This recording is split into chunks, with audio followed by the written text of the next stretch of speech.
Bismillahirrahmanirrahim.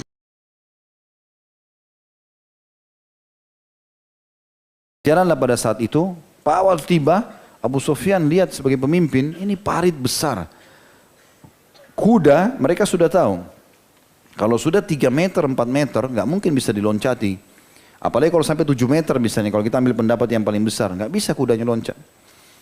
Coba mereka turunkan tangga-tangga buat, dipanahin oleh muslimin. Korban jatuh di dalam parit, mati pasti.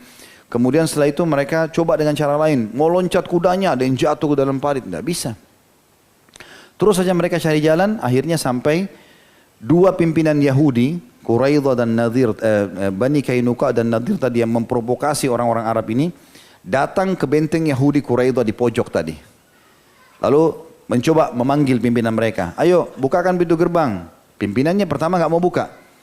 Dia mengatakan, saya tidak mau berkhianat sebagaimana kalian. Saya sudah tahu nanti Muhammad akan membunuh saya dan suku saya. Mereka bilang, coba buka dulu pintu. Gitu kan? Dengarkan dulu dari kami. Intinya negosiasi sampai dibukakan pintu. Waktu naik ke atas benteng, orang-orang Yahudi ini licik. Dan dari Kainuqa dan Nadir mengatakan kepada Quraidah, apa yang kalian takuti? Lihat itu di depan pasukan. 10.000 pasukan kuda. Dari seluruh suku-suku Arab datang bersama kita. Kita Yahudi bahkan cuma kasih 1.000 orang personil. Tidak banyak. Mereka mau. Dan Madinah sudah akan kita perebutkan. Dibagi-bagi. Daripada kalian sekarang cuma tinggal di pojok Madinah, kalian bisa ambil. Kalaupun mau minta setengah Madinah kami kasih. Yang penting ikut, buka. Kebetulan kalau dibuka pintu gerbangnya, bentengnya Quraidah, mereka nggak perlu lewat parit lagi. Lewat benteng itu sudah langsung masuk ke Madinah. Maka dengan negosiasi, akhirnya setujulah Quraidah, mau berkhianat. Nabi SAW sudah berasa ini. Karena salah satunya pintu masuk adalah Quraidah. Beliau sering kirim sahabat. Siapa yang mau pergi ke sana? Yang paling sering datang ke sana Zubair bin Awam radhiyallahu anhu. Karena beliau sangat memberani. Siapa yang lihat ke sana? Pergi ke sana lihat. Kembali lagi, ya Rasulullah masih aman. Kembali lagi, ya Rasulullah masih aman. Tapi Nabi SAW akhirnya mengutus Sa'ad ibn Ubadah dan Sa'ad ibn Mu'ad.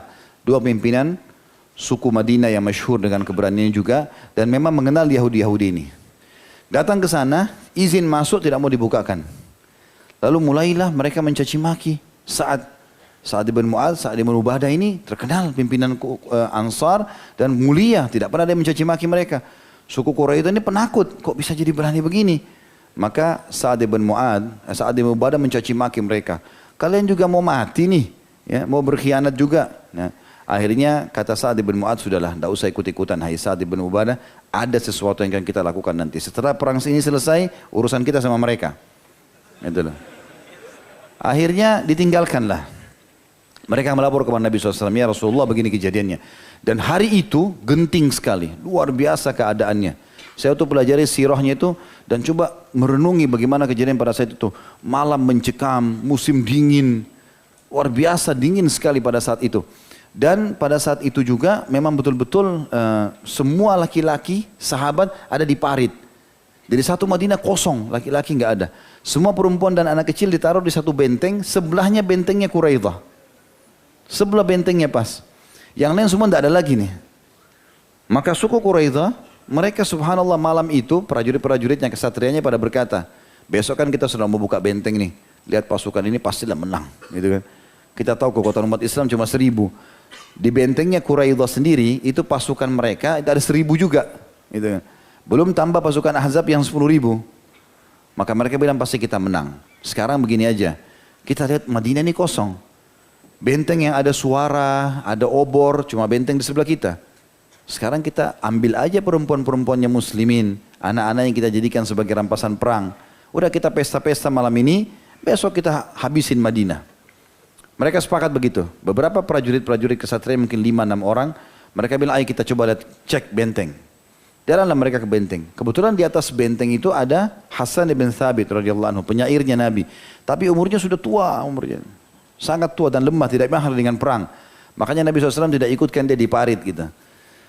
Dia lagi berdiri dan dia lihat ada orang-orang itu, tapi dia nggak tahu siapa. Ada tantenya Nabi namanya Sofia radhiyallahu anha. Ini ibunya Zubair bin Awam. Yang melatih Zubair bin Awam jadi pemberani, ya ini Sofia radhiyallahu anha. Sofia lihat, Sofia mengatakan, hai Hasan, itu orang-orang Yahudi. Dari penampilan mereka dari benteng sebelah, mereka mau mengintai benteng kita. Kalau mereka tahu di sini tidak ada laki-laki kecuali kalian orang tua saja dan kami perempuan, maka habislah kita semua ini. Lawan dia, lawan mereka. Kata Hasan, saya lemah, nggak bisa melawan. Saya nggak bisa perang, saya sudah tua. Nggak ada keterampilan berkelahi, nggak ada. Kalau sebutin syair iya, gitu kan.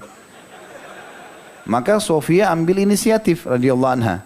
Sofia ambil baju laki-laki, baju perang laki-laki, lengkap semuanya dipakai, pakai juga topi perang laki-laki. Lalu dia pegang pisau di tangan kanannya sama tiang besi di tangan kirinya. Itu terbalik salah satunya, gitu kan. Naiklah dari 6 orang ini 1 orang Yahudi, coba yang paling berani naik di tembok. Begitu dia naik, Sofia sudah tunggu lalu dipukul kepalanya dengan besi tadi. Lalu kemudian jatuh orang itu, lalu Sofia potong lehernya. Gitu. Ya. Sofia ini Masya Allah, bandingkan antum. Antum belajar potong ayam dulu lah. Yang jelas radhiyallahu anha potong kepalanya Yahudi tersebut, lalu dia naik ke atas tiang karena malam nggak kelihatan, dari jauh samar-samar diangkat semua di kepalanya Yahudi itu. Orang-orang Yahudi yang di bawah ini lihat, itu Yahudi tadi, prajurit sama, kepalanya sudah terputus gitu. Lalu Sofia lempar ke mereka, tergelindinglah kepala si Yahudi tadi. Begitu mereka lihat, wah benteng ini penuh laki-laki gitu. Padahal nggak ada orang, nggak ada orang. Dan ini kata ahli sejarah, subhanallah hikmahnya kenapa Quraidah tidak berani berkhianat. Gara-gara perilakunya Sofia. Laki-laki semua diparit, gak ada orang. Kuasa Allah SWT. Allah datangkan kemenangannya dengan begitu. Maka Quraidah gara-gara itu tidak jadi buka bentengnya besok. Takutnya mereka buka, orang Islam serang duluan di mereka. Padahal gak ada laki-laki di situ. Gitu kan? Setelah itu baru Nabi SAW tahu. Intinya teman-teman sekalian setelah selesai itu, kan genting sekali. Ini terjadi di malam hari. Sementara para sahabat di dalam benteng, di parit ini malam hari dingin sekali. Nabi SAW berdoa sama Allah, minta supaya diberikan kemenangan. Bagaimana bisa menang ini? Pada malam itu subhanallah terjadi beberapa hal lah. Ada kejadian-kejadian unik. Di antaranya Nabi SAW jalan terus berdiri di tengah-tengah para sahabat. Tapi gelap. Sahabat bilang di situ digambarkan sangat dingin. Sampai-sampai mereka menggunakan selimut. Ya, karena dinginnya luar biasa menembus. Dan Nabi larang pulang, nggak boleh pulang ke rumah. Tinggal di parit. Maka Nabi SAW mengatakan siapa yang menyeberang parit, pergi ke pasukan sana, dapatkan informasinya, dia dapat jaminan surga. Gak ada sahabat yang bergerak. Begitu kisahnya. Belum ada yang bergerak. Nabi SAW ulangi, siapa yang menyeberang ke sebelah, ambil informasi musuh, dapat jaminan surga. 2 kali gak ada yang nyaut. 3 kali gak ada yang nyaut. Nabi SAW lewat, kesentuh kakinya 1 orang sahabat. Nabi tanya, siapa kamu? Dia bilang, fulan ya Rasulullah. Berdirilah. Nabi bilang, kau yang pergi ke sebelah.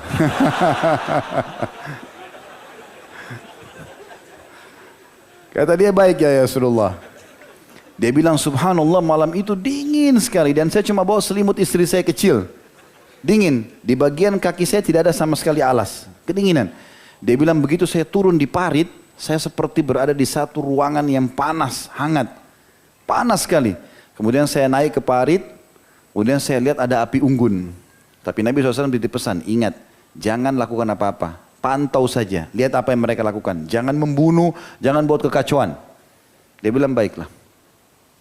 Dia bilang, begitu saya lihat api unggun, saya datang ke sana dan saya lihat ada Abu Sufyan lagi hangatin badannya di ikat api itu. Abu Sufyan itu pimpinan mereka. Dia bilang, demi Allah, kalau saya lempar anak panah saya, mati Abu Sufyan. Depan mata saya nih, tinggal saya ancam panah. Tapi saya ingat Rasulullah SAW bilang, jangan lakukan apa-apa, cuma mantau saja. Dia bilang, saya tutup wajah saya dengan imamah itu. Kemudian mulailah Abu Sufyan memanggil mereka semua. Sebelumnya, rupanya ada informasi sampai ke Nabi SAW juga. Informasi itu adalah, ada satu orang, kalau saya tidak salah namanya Urwah, ya. Orang ini dulu dutanya Quraisy. Tiba-tiba malam itu dapat hidayah. Mau masuk Islam dia. Gitu kan? Dia kirim surat pakai panah ke arah muslimin. Muslimin ambil isinya, hai Muhammad, saya ingin masuk Islam, terimalah saya. Urwah. Urwah ini kepala sukunya mereka, orang-orang Quraisy. Kedudukan sama-sama Abu Sufyan. Nabi SAW bilang, bukain jalan buat dia. Dibukain jalan. Dibukainlah jalan, pada saat dibukain jalan, nyebrang, dia datang, Nabi SAW mengatakan, kenapa? Dia bilang, saya mau masuk Islam. Kenapa? Dia bilang, saya lihat keajaiban, peperangan dengan kekuatan begini tidak ada yang bisa menembus Madinah, nggak mungkin kecuali petunjuk ini. Maka dia syahadat. Lalu kata dia, ya Rasulullah, perintahkan saya mau buat apa? Kata Nabi SAW, kau sendirian, apa yang kau bisa buat? Kalau kau bisa mengacaukan mereka, kacaukan aja. Ya kan? Lakukan sesuatu. Dia bilang, baik ya Rasulullah. Apa boleh saya berbohong untuk itu? Kata Nabi SAW, dalam peperangan boleh. Maka dia turun, dia kembali. Lalu dia berkumpul sama Abu Sufyan, sama teman-temannya semua. Dia bilang, hai Quraisy, bagaimana kedudukanku di sisi kalian? Oh, kamu orang terpercaya di sisi kami. Gitu kan? Dia sudah syahadat, sudah muslim, tapi dia sembunyikan. Lalu dia bilang, bagaimana apakah kalian tahu hubunganku sama orang-orang Yahudi? Dia bilang, iya, memang, kami tahu hubunganmu sama Yahudi. Baik, setahu saya, orang-orang Yahudi telah berkhianat kepada kita. Mereka bilang mau buka benteng, mereka tidak mau buka benteng. Padahal sebenarnya ini cuma terkaan dia. Dan betul terjadi Yahudi tidak buka benteng kan gitu. Mereka tidak mau buka benteng. Dan mereka telah berdusta. Gitu kan. Sebagai bukti, coba nanti kita pastikan. Mereka tidak akan buka benteng mereka besok. Abu Sufyan bilang, dia curiga. Baik, nanti saya pastikan dulu. Sebelum Abu Sufyan pergi ke benteng Quraidah, orang ini, Urwah ini pergi ke benteng sana dulu. Buru-buru dia ke sana, lalu kemudian dia minta waktu, dibukakan pintu. Mereka tahu Urwah. Lalu Urwah bilang, bagaimana kedudukan saya di sisi kalian? Dia bilang, kau terpercaya. Kami tahu kamu pimpinan Quraisy dan seterusnya. Baik, setahu saya, Quraisy akan berkhianat dengan kalian. Loh, bagaimana bisa? Iya, mereka akan tinggalkan kalian. Dan pada saat mereka pulang besok ke Mekah, kalian habis nih dibunuh oleh muslimin. Dari mana kau tahu itu? Begini saja. Nanti akan datang Abu Sufyan ke sini. Ya. Kalau datang ke sini Abu Sufyan, minta supaya mereka titipkan 10 tokoh kalian sama kalian. Jadi supaya kalau Quraisy lari, mereka nggak jadi lari karena ada 10 tokoh yang kalian tahan. Membuktikan itu benar atau tidak. Gitu kan?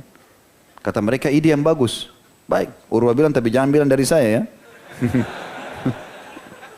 Turunlah dari benteng, kembali. Abu Sufyan datang. Lalu duduk sama orang Yahudi. Bagaimana menurut kalian peperangan ini? Ya kami ikut saja. Gitu kan? Kata orang-orang Yahudi. Abu Sufyan terpengaruh sama Urwah, mereka juga terpengaruh sama Urwah nih. Gitu kan?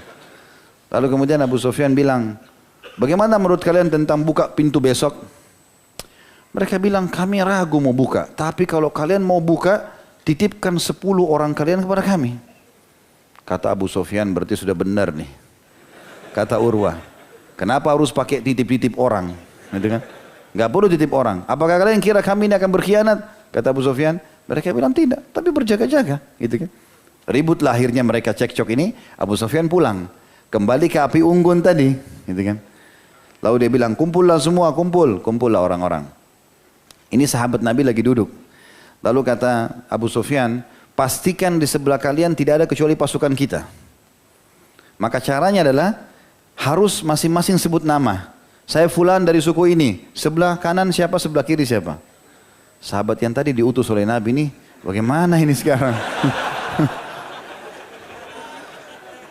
Maka dalam buku sejarah dikatakan dia cerita, langsung dia bilang, siapa sebelah kanan saya? Si fulan. Siapa sebelah kiri saya? Si fulan. Sudah selesai, dia tidak sebut namanya.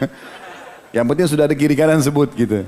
Makanya dia selamat pada saat itu. Dan akhirnya dapatlah informasi. Kata Abu Sufyan, Quraisy berkhianat kepada kami. Pada kita. Kita bubar semuanya. Besok gak ada lagi pasukan di sini. Maka rupanya karena sudah 45 hari mereka mengepung dan jenuh juga. Maka kata pada saat itu orang-orang menggambarkan mereka berlumba-lumba mengambil kuda mereka. Sekaligus Allah datangkan badai yang dingin pada malam itu. Akhirnya ya, hancurlah semua kemah-kemah mereka, mereka pulang. Selesailah perang Ahzab pada saat itu. Keesokan harinya muslimin sudah memenangkan peperangan. Dan akhirnya Nabi SAW menghukum Quraidah. Dari Nabi SAW waktu sudah Ahzab sudah bubar semuanya. Surah nomor 33 dalam Al-Quran. Surah Ahzab menceritakan masalah itu. Waktu sudah bubar semuanya, Nabi SAW kemudian mau mandi di rumahnya. Lalu datang Jibril dalam bentuk Dihya al-Kalbi radhiyallahu anhu, sahabat Nabi yang mulia, lalu mengetuk pintu rumah. Dalam hadis Bukhari kata Aisyah radhiyallahu anha, Nabi SAW baru masuk rumah lalu Dihya al-Kalbi mengetuk pintu. Dan aku tidak mengenalnya kecuali Dihya. Dia mengatakan, mana Rasulullah? Aku mengatakan Rasulullah baru mau mandi. Katakan Dihya lagi membutuhkan. Begitu selesai bertemu, Nabi SAW dengar Dihya, maka dia pun keluar. Lalu kata Nabi, saya mengetahui dia bukan Dihya dan dia adalah Jibril dari katanya. kata-katanya. Karena dia mengatakan, hai Muhammad, apakah kalian telah melepaskan baju perang kalian? Kami para malaikat tidak akan melepas baju kami sampai kami menembus benteng itu, ditunjuk benteng Quraidah. Lalu kemudian Jibril pergi menggunakan kuda, pelananya menggunakan kain bludur biru. Maka Nabi SAW pun langsung bersabda pada saat itu, siapa yang mengaku beriman pada Allah dan hari akhir, maka jangan sholat asar kecuali di benteng Quraidah. Waktu itu kebetulan sudah siang menjelang asar. Maka pergilah semuanya sahabat. Sampai tiba di Quraidah. Dikepunglah suku Quraidah ini sampai berhari-hari. Dan akhirnya mereka ketakutan, mereka menyerahkan diri. Nah, pada saat itu Nabi SAW mengatakan, kita akan menyerahkan hukumannya ini, ya, mereka kepada Sa'ad bin Mu'adz. Sa'ad bin Mu'adz tadi ingat tak yang pada saat datang dihina-hina, gitu kan? Yang dia bilang, sebentar Sa'ad bin Mu'adz, ada hitungan kita sama mereka. Maka Sa'ad bin Mu'adz ini dulu baik sekali sama Quraidah karena partner mereka di bisnis kurma, gitu kan? Sekarang sudah Islam sudah berbeda gitu. Maka pada saat itu 700 orang laki-laki dari suku Quraidah itu diikat semuanya. Lalu Nabi SAW mengatakan, biarlah Tuhan kalian ini saat yang menentukan. Saat bilang kepada orang muhajirin, hai muhajirin, ridho enggak dengan keputusanku? Ridho. Hai ansar, ridho enggak? Ridho. Yang di sebelah sini, maksudnya Nabi SAW, apakah anda juga ridho? Kata Nabi SAW, iya. Maka saat langsung mengeluarkan instruksi yang luar biasa. Dia mengatakan, saya perintahkan semua laki-laki Quraidah dibunuh. Enggak ada yang bisa selamat. 700 bunuh semuanya. Keputusan tegas. Kenapa? Gara-gara berkhianat. Hampir saja Madinah hancur gara-gara mereka. Gitu kan? Berkhianat, padahal tadinya akadnya tidak seperti itu. Maka akhirnya Nabi SAW menyuruh 10 orang dibawa, dibunuh gitu. Ada yang beberapa yang sempat lolos karena minta maaf. Ada juga yang bodoh-bodoh nih. Karena sempat mau diselamatkan oleh sebagian umat Islam gitu kan. Pas dilihat, oh ini Yahudi pernah bantu saya. Ya Rasulullah yang pernah bantu bisa saya tolong nggak? Bisa. Tapi dia bilang, kau mau bantu teman saya juga nggak? Kata si Muslim, saya cuma bisa bantu kamu. Gitu. Nggak bisa semuanya. Dia bilang kalau begitu biar sama-sama dia ke surga. Mau juga dibunuh nggak apa-apa masuk surga. Padahal ke neraka jahanam.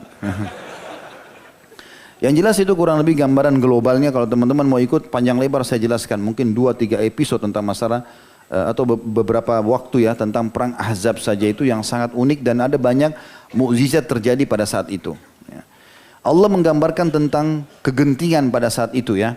Dan perang Ahzab ini dalam surah Al-Ahzab surah nomor 33 ayat 9 sampai 11. A'udzubillahi minasyaitonir rajim.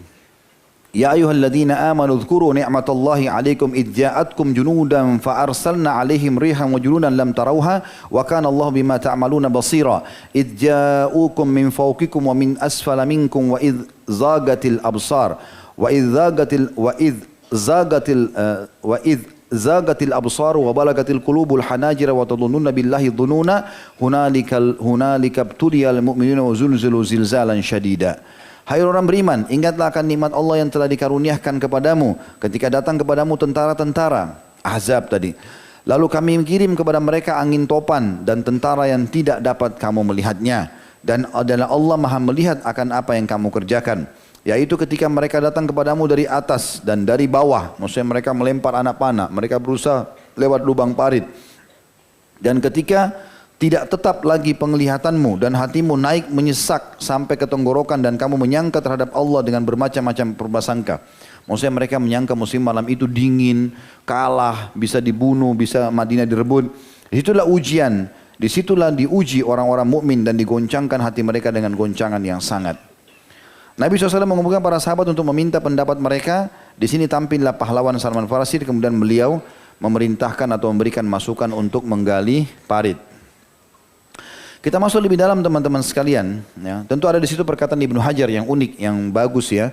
Kata Ibnu Hajar rahimahullah dalam Fathul Bari, yang mengisyaratkan ide menggali parit adalah Salman. Salman berkata kepada Nabi SAW di Persia, bila kami dikepung maka kami menggali parit di sekitar kami.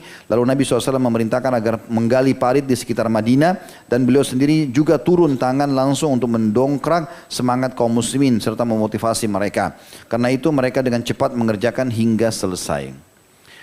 Baik, kita lebih dalam sekarang mempelajari teman-teman sekalian tentang pribadi Salman radhiyallahu anhu. Di antara yang paling masyhur adalah masalah ilmunya, keluasan ilmunya. Karena dia betul-betul sudah memasuki ya agama Nasrani dan mendalami sangat dalam sampai belajar dari 5 orang pendeta. Ya. Kemudian dia pindah ke agama Islam dalam kondisi betul-betul juga memahami apa itu Al-Quran dan menjadi sahabat Nabi ridwanullahi alaihim. Allah Subhanahu wa taala menurunkan ayat Al-Qur'an kepada Salman, ya. Sebelumnya Allah memberikan karunia kepada Salman berupa keluasan ilmu. Barangkali orang yang merenungi kisah keislamannya, bagaimana dia dari awal penyembah api, Nasrani sampai jadi Islam, jelas baginya perkara itu dengan sejelas-jelasnya. Diriwayatkan dari seorang laki-laki dari Zadan, keduanya berkata, kami berada di sisi Ali bin Abi Thalib radhiyallahu anhu, lalu kami berkata, ceritakan kepada kami tentang Salman. Lalu Ali berkata radhiyallahu anhu, siapa dari kalian yang bisa menjadi seperti Luqman al-Hakim? Allah kekalkan namanya, bukan nabi, tapi dia orang saleh, tapi Allah kekalkan dalam Al-Quran. Dialah Salman. Ya, menurut Ali, dia seperti Luqman al-Hakim, orang yang sangat saleh dan baik. Seseorang yang merupakan bagian dari kami dan kepada kami Ahlul Bait. Maksudnya bergabung sama dengan keluarga Nabi SAW. Ia mendapatkan ilmu terdahulu dan ilmu terakhir. Ia belajar dari Injil dan belajar dari Al-Quran. Ia adalah laut yang tidak pernah kering. Ya. Qatada berkata mengenai firman Allah SWT dalam surah Ar-Ra'd ayat 43, A'udzu billahi minasyaitonir rajim wa man indahu ilmul kitab.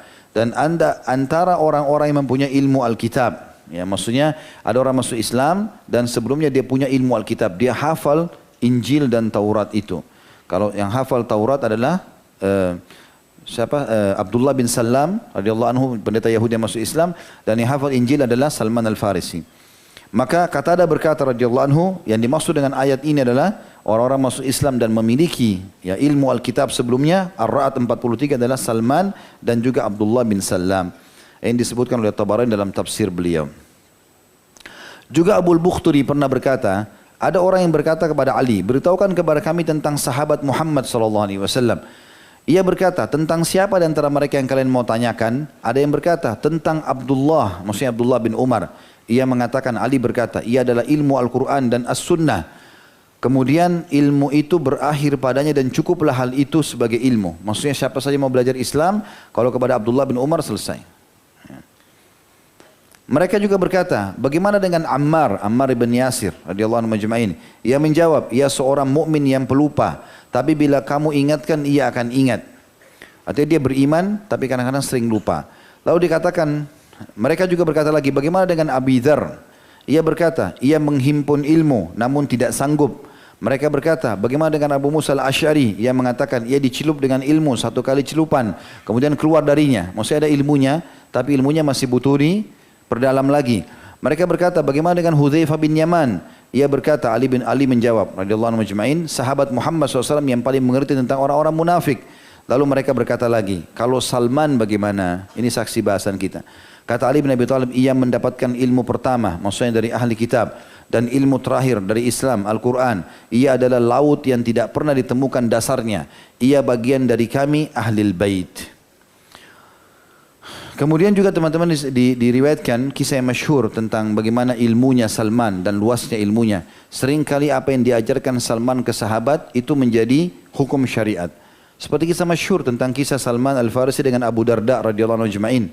Yang pada saat Salman al-Farisi sedang bertamu ke rumah Abu Darda, lalu ditemukanlah Ummu Darda sedang berantakan, ya. Tidak layaknya seperti seorang istri yang merawat rumah segala macam atau dirinya. Lalu Salman al-Farisi sempat lihat sepintas, lalu bertanya, wahai Ummu Darda, kenapa kamu begini? Kata Ummu Darda, saudaramu Abu Darda tidak perlu dengan saya lagi. Di pagi hari dia puasa, di malam hari dia qiyamul lail terus. Jadi Abu Darda radhiyallahu anhu itu kalau pulang habis Isya, dia cuma ganti baju, sholat malam sampai subuh. Besok pagi puasa, terus begitu sampai maghrib. Maghrib ke rumah masjid Nabi sampai Isya. Habis Isya pulang sholat malam lagi. Jadi tidak ada waktu buat istrinya. Gitu kan? Maka kata Salman, di mana istri? Di mana Salman? Di mana Abu Darda? Dia bilang di masjid. Salman pun pergi ke sana, ketemu dengan Abu Darda. Lalu mengatakan, Abu Darda, saya mau jadi tamu di rumah malam ini. Dia bilang, baiklah. Kemudian datanglah ke rumah tersebut. Baru pulang rumah ngobrol sedikit. Kemudian Abu Darda ganti baju lalu keluar ke ruang tamu mau sholat. Kata Salman, kau mau ngapain? Dia bilang, saya mau sholat. Ini di awal malam, habis Isya langsung ya. Maka kata Salman, masuklah, tidurlah. Ya. Kemudian dia masuk, karena dia malu sama Salman, dia masuk. Kemudian 1/2 malam, keluar lagi. Salman tanya, mau ngapain? Dia bilang, Abu Darda bilang, saya mau sholat. Kata Salman, masuk, berikan hak istrimu dulu. Dan dia masuk lagi. 1/3 malam, waktu sudah tinggal dibagi 3, waktu malam, Salman tanya, Abu Darda keluar. Lalu Salman mengatakan, sholatlah sekarang sepuasmu. Lalu mereka sholat bersama. Subuh mereka ke Masjid Nabawi, Masjid Nabi SAW. Lalu mereka kembali lagi, karena Salman masih jadi tamu. Ummu Darda siapkan sarapan buat Salman untuk makan. Begitu pas sarapan sudah siap, kata Abu Darda, makanlah. Kata Salman, tidak, saya nggak mau makan. Kecuali kau makan bersamaku. Kata Abu Darda, saya lagi puasa. Kata Salman, melayani tamu wajib, sementara kau puasa sunnah. Ya. Maka dahulukan saya. Maka akhirnya pada saat itu Abu Darda pun buka puasa. Tapi rupanya dalam hatinya Abu Darda ini bergejolak nih, gitu kan. Tadi malam sholatnya sudah diganggu sama Salman, sekarang puasanya dibatalkan, gitu kan. Maka dia bilang, saya akan keluhkan kepada Nabi ini. Kenapa kau buat begini? Ya. Kata Salman, silakan, tapi ingatlah, dirimu punya hak, keluargamu punya hak, Tuhanmu punya hak, berikan semua haknya. Maka waktu Abu Darda datang kepada Nabi SAW, lalu Nabi mengatakan Salman benar. Salman benar. Menjadi wahyu itu. Ya, artinya memang sikap itu harus kau kasih. Ada saatnya kau tidur, ada saatnya kau berikan hak istrimu, ada saatnya anak-anak, ada saatnya ibadah kepada Allah. Semua punya hak masing-masing. Dan ini disebutkan oleh Imam Bukhari nomor 1968 dan Imam Tirmidzi nomor 2415. Juga dikatakan bahwasanya Salman radhiyallahu anhu memiliki kedudukan yang sangat tinggi di sisi Allah Subhanahu wa taala. Dan itu dibuktikan oleh wahyu langsung. Dibuktikan oleh wahyu. Jadi pernah satu kali disebutkan dalam riwayat bahwasanya diriwayatkan dari Aid bin Amr bahwa Abu Sufyan melewati Salman, Bilal dan Suhaib. 3 orang sahabat Nabi ini yang diiringi sekelompok orang. Lalu ketiganya berkata, pedang-pedang Allah Subhanahu wa taala belum memenggal leher musuhnya ini. Maksudnya, ini Abu Sufyan kok belum mati? Musuhnya ini harus mati orang ini, seperti itulah, ya. Tiga-tiganya berkata ini, Salman berkata begitu, Bilal berkata begitu, Suhaib berkata begitu.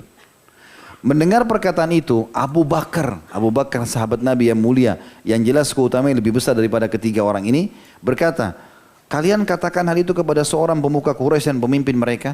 Saya kenapa harus bilang begitu? Kenapa enggak bilang mudah-mudahan dapat hidayah nih Abu Sufyan? Kenapa bilang penggal lehernya? Gitu kan? Maka kemudian ia pun Abu Bakar mendatangi Nabi SAW lalu mengabarkan berita tersebut. Mengatakan, ya Rasulullah, Salman, Bilal dan Suhaib, masa bilang Abu Sufyan harus dipenggal lehernya? Saya bilang sama mereka, kenapa kalian katakan itu kepada tokoh Quraisy? Apa jawaban Nabi SAW? Ya Abu Bakar, la'allaka abghadtahum, fa in kunta abghadtahum laqad abghadta rabbak tabaraka wa ta'ala. Faraja ilaihim faqal ay ikhwatana la'allakum ghadibtum faqalu la ya Abu Bakar yakfirullahu lak. Wahai Abu Bakar, bisa jadi engkau telah membuat mereka marah, Salman, Bilal dan Suhaib. Jika engkau telah membuat mereka marah atau tersinggung gara-gara teguranmu itu, berarti engkau telah membuat Rabbmu marah kepadamu. Maka Abu Bakar pun segera lari kembali kepada 3 orang tadi, Salman, Bilal dan Suhaib, dan berkata, wahai saudara-saudaraku, apakah kalian marah dengan apa yang aku sampaikan tadi? Mereka mengatakan, tidak wahai Abu Bakar, semoga Allah mengampunimu. Ini diriwayatkan Imam Ahmad jilid 5 halaman 64 dan juga Imam Muslim nomor 2504 dalam kitab Al-Fadail. Juga telah turun surah Al-Jum'ah ayat 3 kepada Salman. Ini pujian tentang orang-orang yang sibuk mencari kebenaran. Ya. Lalu turunlah ayat ini. Abu Hurairah meriwayatkan oleh anhu, kami duduk di sisi Nabi SAW lalu turunlah surah Al-Jum'ah, tepatnya ayat 3. Yang bunyinya, A'udzubillahi minasyaitonirrajim, wa akharina minhum lamma yalhaqu bihim, al-ayah. Dan ada juga kaum dari mereka yang belum berhubungan dengan mereka. Maksudnya belum pernah interaksi sama orang-orang Arab segala macam, tapi mereka mengejar kebenaran. Maka Abu Hurairah berkata, siapa mereka ya Rasulullah? Siapa ini yang bukan orang Arab tapi dipuji oleh Allah dalam Al-Quran? Maka Abu Hurairah mengatakan, aku mengulanginya sampai 3 kali dan Nabi SAW tidak menjawab. Setelah 3 kali, di tengah-tengah kami ada Salman Al-Farisi. Lalu Rasulullah SAW meletakkan tangannya di pundak Salman sambil memberikan isyarat. Ini loh orangnya dalam ayat Jum'ah tadi ayat 3. Orang yang bukan orang Arab tapi sibuk mencari kebenaran. Andai saja iman itu ada di gugusan bintang, jauh harus ke sana, pastilah akan digapai oleh orang ini. Ya, maksudnya oleh Salman radhiyallahu anhu. Dan ini menandakan memang ayat Al-Quran turun kepada beliau. Salman juga mendapatkan keutamaan yang luar biasa karena dia termasuk ahlil bait, ya.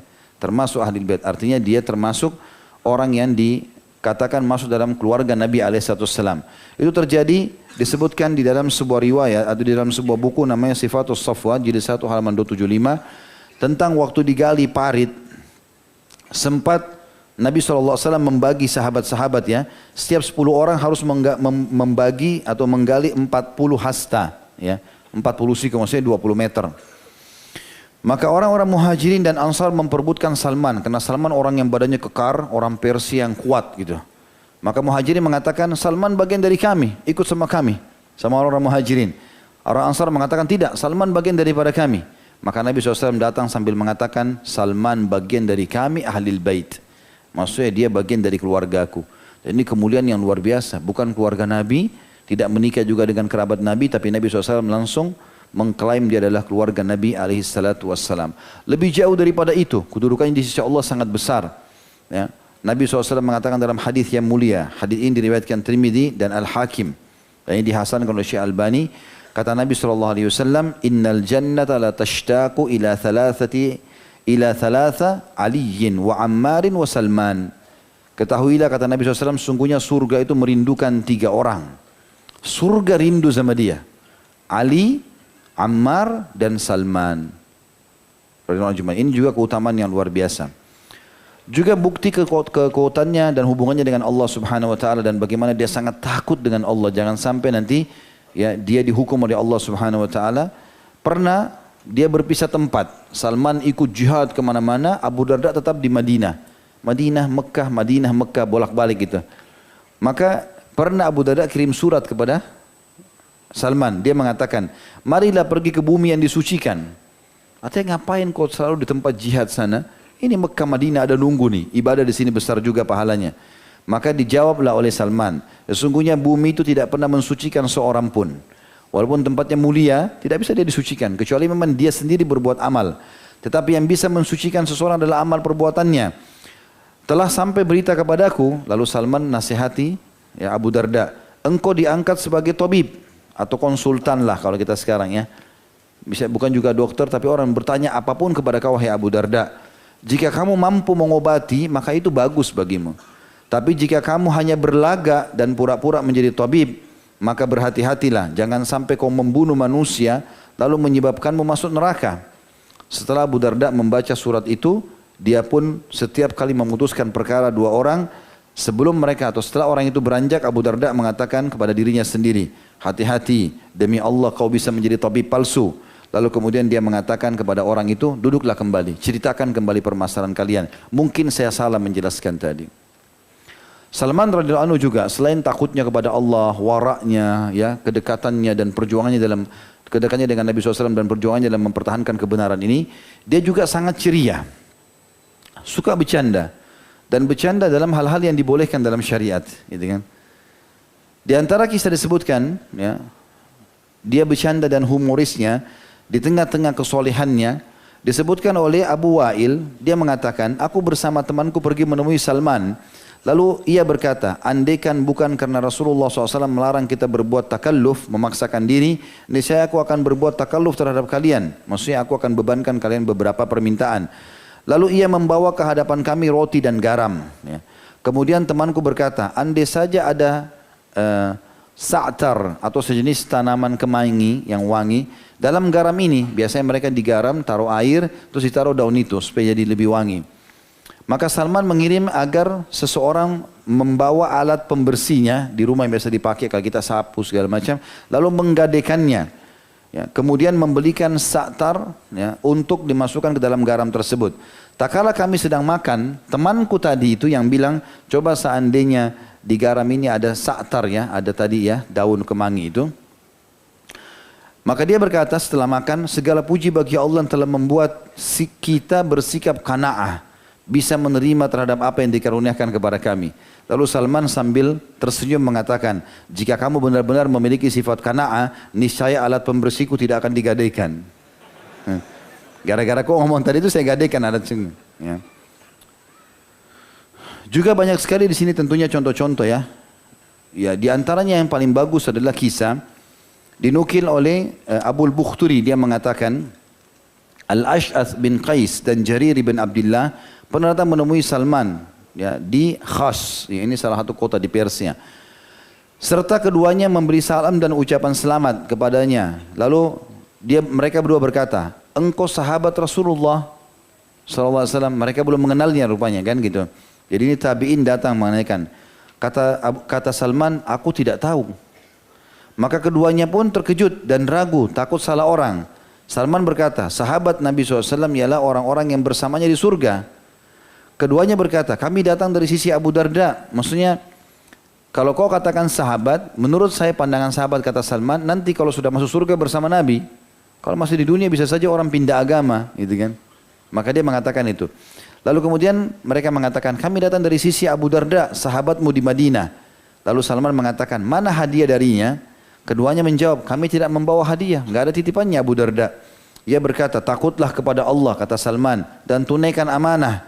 Tidaklah seseorang datang kepada aku dari sisinya melainkan pasti membawa hadiah. Lalu keduanya berkata, jangan menyulitkan kami atas hal ini, kami memiliki uang, silakan kamu putuskan untuk hadiahmu.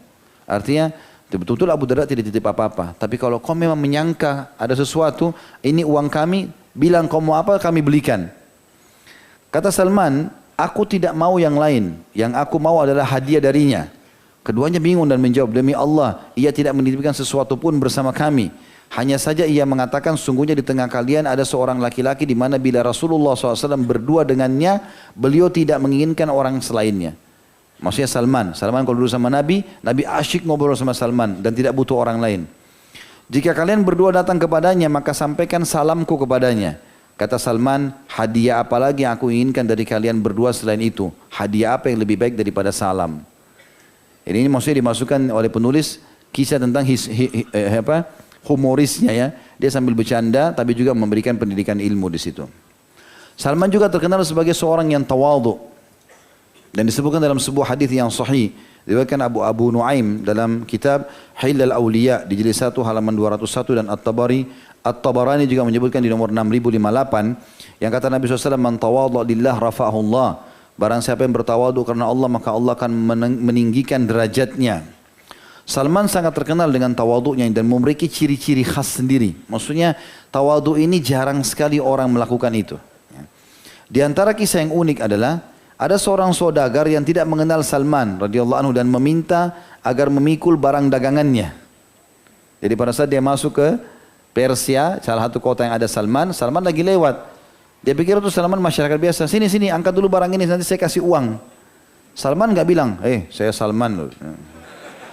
Tapi Salman radhiyallahu anhu diam saja sambil ngangkatin barangnya orang itu, gitu kan? Dikatakan Jarir bin Hazim, dia berkata, aku mendengar seorang laki-laki tua dari Bani Abbas menceritakan dari ayahnya, ia berkata, aku datang ke pasar lalu membeli makanan ternak dengan 1 dirham. Lalu aku melihat Salman sedangkan aku tidak mengenalnya. Lalu aku mengupahnya dan mengangkut makanan ternak tadi ke atas bahunya. Ketika kami melewati satu kaum, maka mereka berlumba-lumba datang sambil mengatakan, biarkan kami yang mengangkatnya untuk wahai Abu Abdillah, maksudnya wahai Salman. Maka aku kaget dan bertanya, ini siapa? Mereka mengatakan ini adalah Salman, sahabat Rasulullah SAW. Segera aku berkata kepadanya, maaf, aku tidak mengenalmu. Sudahlah, taruh saja makanan tersebut. Maka ia pun menolak, tetap ingin membawakan sampai ke rumahku dan dia tidak menerima imbalan. Bentuk tawadhu'nya radhiyallahu anhu. Juga dikatakan dalam sebuah hadis atau sebuah riwayat, Jarir bin Abdullah mengatakan, aku sempat singgah pada saat di satu tempat di udara yang cukup panas. Ternyata ada seorang laki-laki lagi tidur di bawah pohon dan bernaungkan dengan pohon tersebut. Tapi saking panasnya, kami pun berusaha datang untuk menutupi dia, tapi tiba-tiba dia bangun dan kami tidak mengenalnya sebenarnya.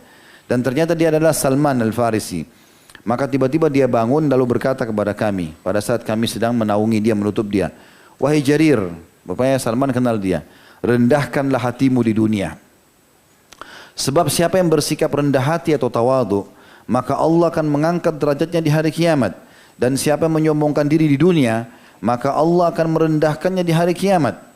Andai saja kamu bersemangat untuk mendapatkan sebuah ranting kering di surga, pasti kau tidak akan mendapatkannya. Artinya nanti kalau kau masuk surga karena kau merendah, itu saking nikmatnya, kalau kau mau tarik rantingnya pohon, kau tidak bisa tarik ranting pohon di surga itu.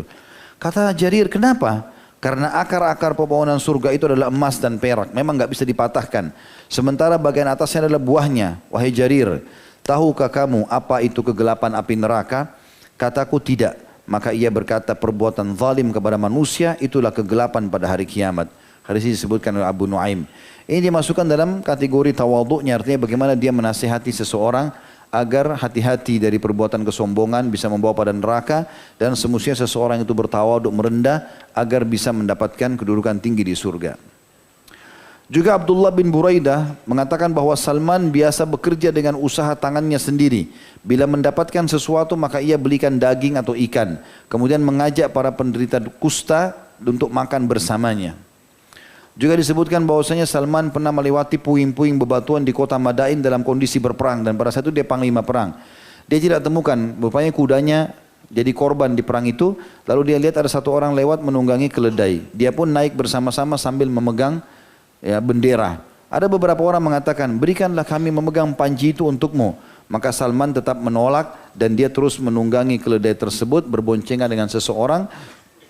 Walaupun jalannya lambat sampai Allah memberikan kemenangan pada peperangan tersebut. Al-Hasan Basri meriwayatkan bahwasanya Salman Al-Farisi pernah mendapatkan harta rampasan perang sebesar 5.000. Pernah juga dia diberikan 30.000. Ya. Atau dia memimpin 30.000 pasukan. Lalu dia berceramah dengan menggunakan kain yang separuhnya dijadikan sebagai alas, separuh lagi ia pakai. Bila harta bagian Salman dikeluarkan maka ia mengabaikan dan hanya makan dari hasil karyanya sendiri. Begitu dibagikan harta rampasan perang padahal dia panglima perang, dia dapat paling banyak, disedekahkan lagi sama dia. Begitu juga dikatakan oleh Abi Kilabah bahwasanya seorang laki-laki pernah menemui Salman yang sedang membuat adonan. Orang itu berkata, apa ini? Mengapa anda kerjakan sendiri? Kata Salman, kami telah mengirim pelayan kami untuk satu pekerjaan dan kami tidak ingin membebaninya dua pekerjaan sekaligus. Dan sekian banyak contoh-contoh tawaduknya radhiyallahu anhum. Penulis juga mengangkat di sini teman-teman sekalian, ya, sebagai penutup sebelum meninggalnya Salman yang dibahas adalah untaian nasihat-nasihat yang disampaikan. Dan ini yang dijadikan atau dinukil di antara para sahabat, para tabi'in, para ulama menjadi pelajaran semuanya. Di antaranya adalah Salman Al-Farisi berkata, dinukil dari Uthman An-Nahdi, ada 3 hal yang membuatku terheran-heran hingga membuatku tertawa. Yang pertama adalah orang yang mengangankan dunia sementara kematian sedang memburuhnya. Kata Salman, aku heran melihat orang ini. Dia terus kejar dunia tanpa mau tahu halal haram, sementara mati sedang ada di depan matanya, tinggal tunggu kapan tiba saja dia akan mati. Yang kedua, orang yang lalai sementara ia tidak terlalaikan. Dia selalu malas berbuat ibadah sementara malaikat terus mengawasi dan akan mati. Dan yang ketiga, orang yang tertawa terbahak-bahak sementara ia tidak tahu apakah Rabb semesta alam murka terhadapnya atau ridho. Dan ada 3 hal yang menyedihkanku hingga membuatku menangis. Kalau tadi membuatnya heran sambil dia menertawakan orang-orang ini. Kalau sekarang dia bilang saya sedih dengan 3 hal dan membuatku sampai menangis. Yang pertama, berpisah dengan Muhammad SAW dan golongannya. Maksudnya setelah Nabi SAW meninggal, para sahabatnya mulia juga meninggal, tinggal dia tertinggal. Allahu alam dia bisa bertahan atau tidak, seperti itulah maksudnya, dia bersedih dengan itu. Yang kedua, kengerian sakaratil maut. Bagaimana orang menghadapi itu sementara dia tidak tahu dia ke surga atau ke neraka. Kemudian juga ketika berdiri di hadapan Rabbku, yang ketiga, sementara aku tidak tahu aku ke surga atau ke neraka. Nasihat yang lain juga dinukil oleh Habs bin Amr As-Sa'di. Dari pamannya ia berkata, Salman berkata kepada Hudzaifah, wahai saudara Bani Abs. Ya, ini biasa disebutkan kepada Hudzaifah. Ilmu begitu banyak. Kalau kamu pelajari ilmu, banyak sekali bidangnya. Ya, ada kedokteran, ada apalah sekarang macam-macam bidangnya semua ada. Sedangkan usiamu sangat singkat. Maka ambil yang kau butuhkan dari ilmu agamamu saja dan tinggalkan serta jangan pedulikan selainnya. Maksudnya apa? Kalau kamu pelajari semua ini, ambil ilmu banyak waktu yang tersita. Kalau kau mau selamat, umurmu sedikit, maka gunakan untuk agamamu. Juga dalam nasihat yang lain dari Abu Sa'ad Al-Wahbi dikatakan, Salman berkata, perumpamaan seorang mukmin di dunia ini seperti perumpamaan orang sakit yang bersama dokter yang mengetahui penyakit dan obatnya. Bila ia berselera terhadap sesuatu yang membahayakannya, maka dokter melarangnya serta berkata, jangan dekati itu. Sebab jika kamu melakukannya, maka ia akan mencelakakanmu. Dokter itu masih terus melarangnya hingga ia sembuh dari penyakitnya. Orang mukmin di muka bumi ini, kita ini kalau tahu hukum Allah SWT, mana halal, mana haram, maka kita seperti sedang diawasi oleh dokter. Ilmu agama seperti dokter. Setiap kali kita mau makan sesuatu yang membahayakan kita, dia bilang jangan, bahaya loh. Terus saja dia menjadi pengawas sampai selamat karena tidak sempat makan hal-hal yang mengundang penyakit tadi.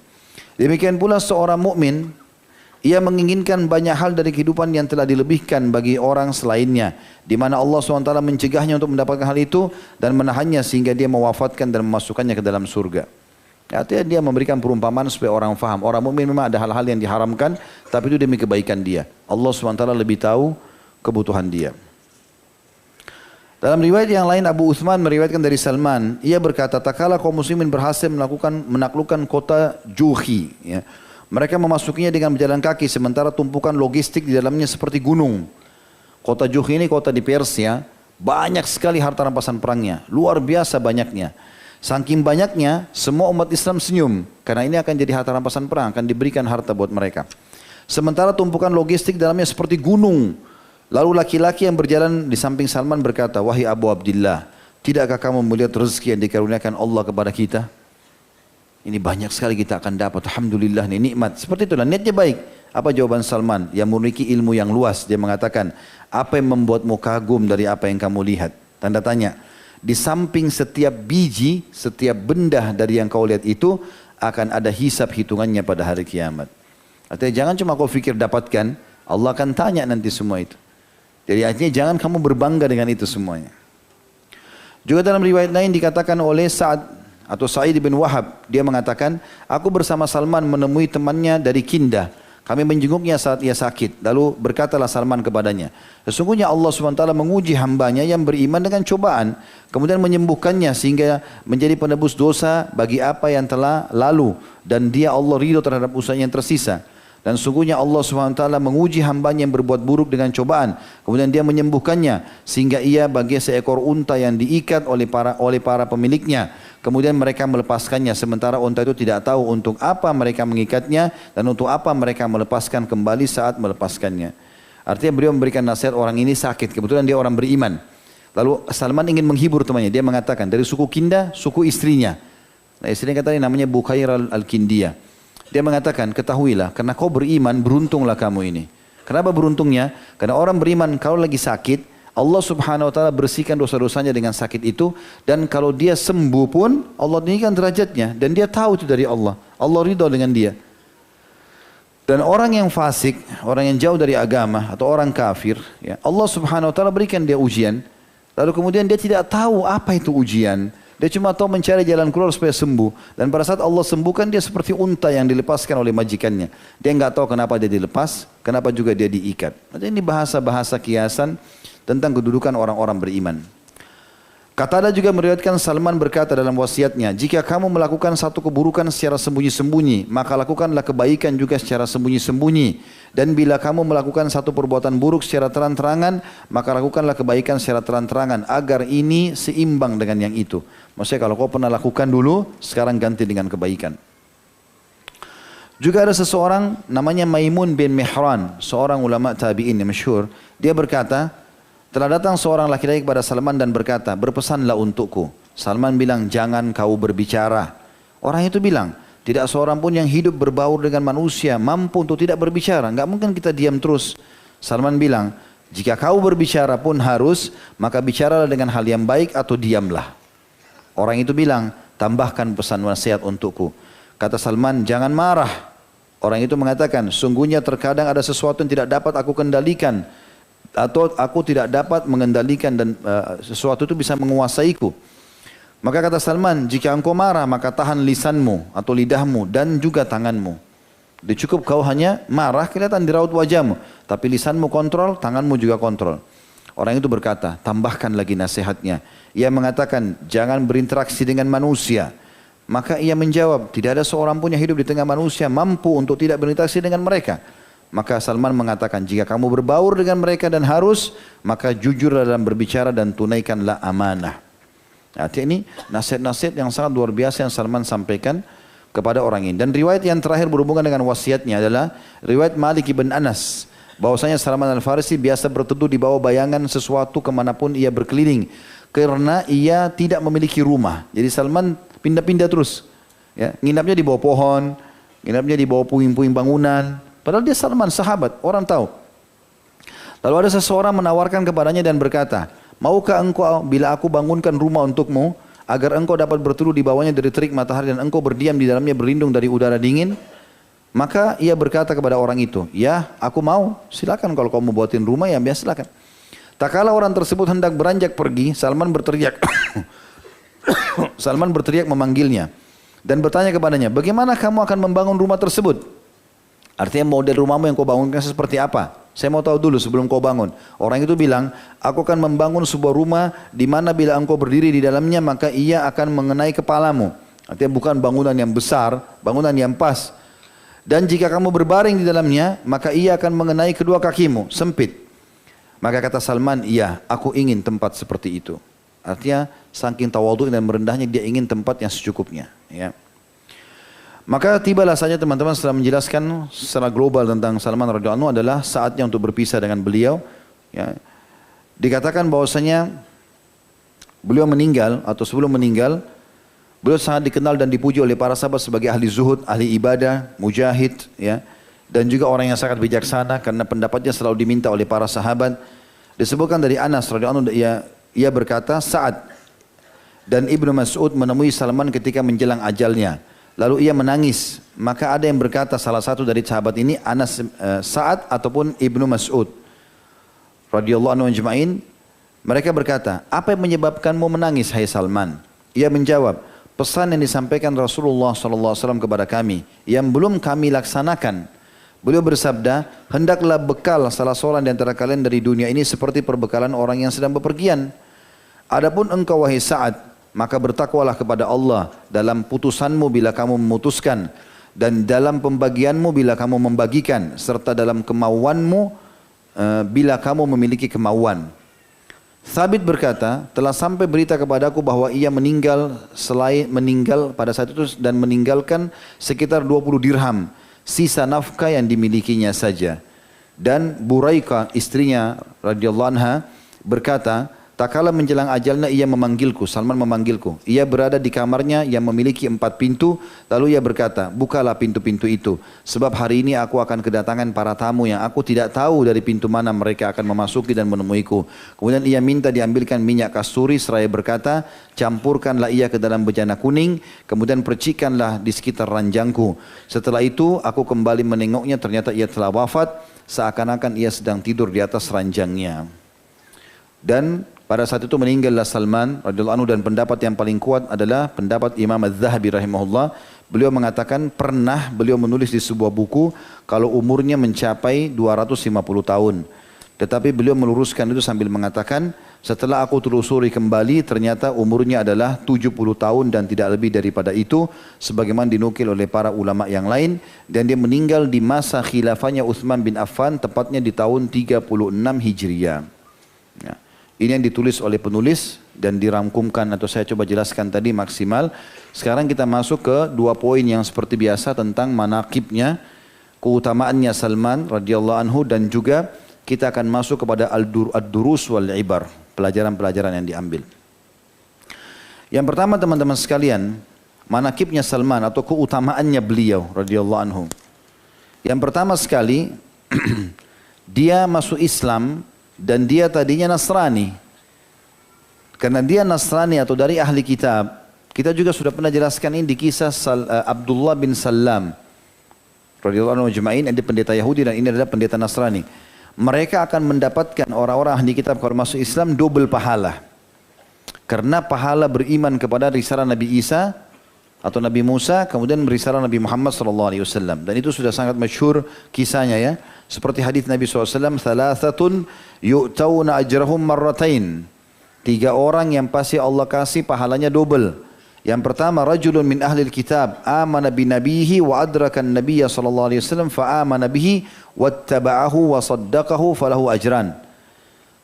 Seorang laki-laki dari ahli kitab, Yahudi atau Nasrani, yang telah beriman kepada risalah nabinya Musa atau Isa alaihi wassalam. Kemudian mereka mendapatkan masa kenabian Nabi Muhammad SAW dan mereka beriman. Lalu mereka mengikutinya dan membenarkan, maka dia dapat 2 pahala. Yang kedua adalah abdun mamlukun adda haqqallahi ta'ala wa haqqa sayyidihi. Dan seorang hamba sahaya yang memberikan hak tuannya, hak Tuhannya dan hak tuannya. Ya. Diberikan haknya Allah, dia ibadah dan dia juga memberikan hak tuannya. Ini dapat double pahala.